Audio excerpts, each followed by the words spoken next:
It all started with Grandma Verstegen, who joined the church because of the word of wisdom. She was kind of a health nut, and consequently, my mother was also a gardener and things like that, and looking for a husband or a mate. There were no members of the church that were available, so she married Dad. And Dad never went to church until after the war, when the missionaries came, and I started playing tennis with him.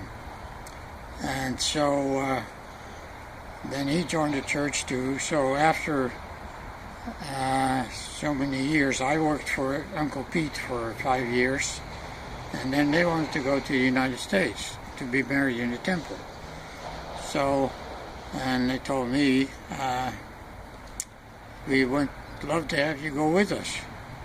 And I said, well, why should I go? You know, I have all my friends here, my work, and I was drafted in the army, by the way, in the Dutch army at that time. And so, you know, I don't know. So anyway, they didn't pursue that until the note came that there was a place on the ship, and then it told me again. And something told me, you better go.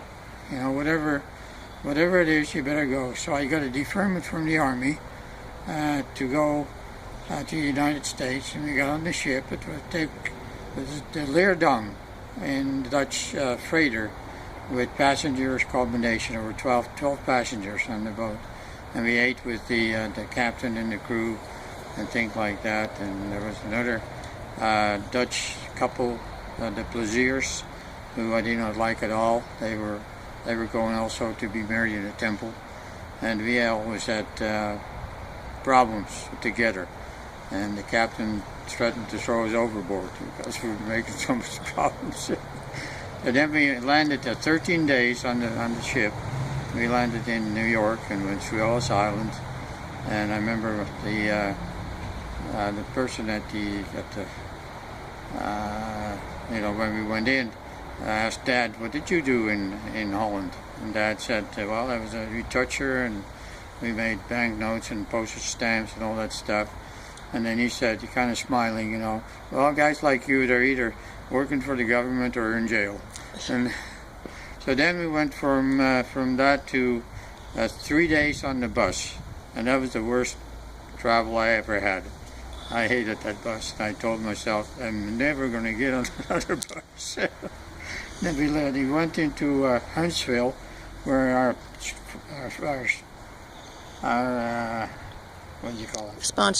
Sponsors were, and we had kind of a coming home party there with the Wage Guards, and they kind of were the big people in Huntsville. And I remember we had watermelon and what else was it? Root beer, maybe? Pardon? Root beer? And root beer. Yeah. And so, boy, these people are really funny. Stuff to eat. So, it's time. Wrap it up. So we wound up in, we rented an original log cabin that was probably one of the last ones in the area from the Wage Guards for $5 a month. And of course that was pretty cheap, but it was not much of a place. But the upstairs was full of hay still for the animals, and the downstairs there was a little cellar that had a snake in it, and so we did the best we could.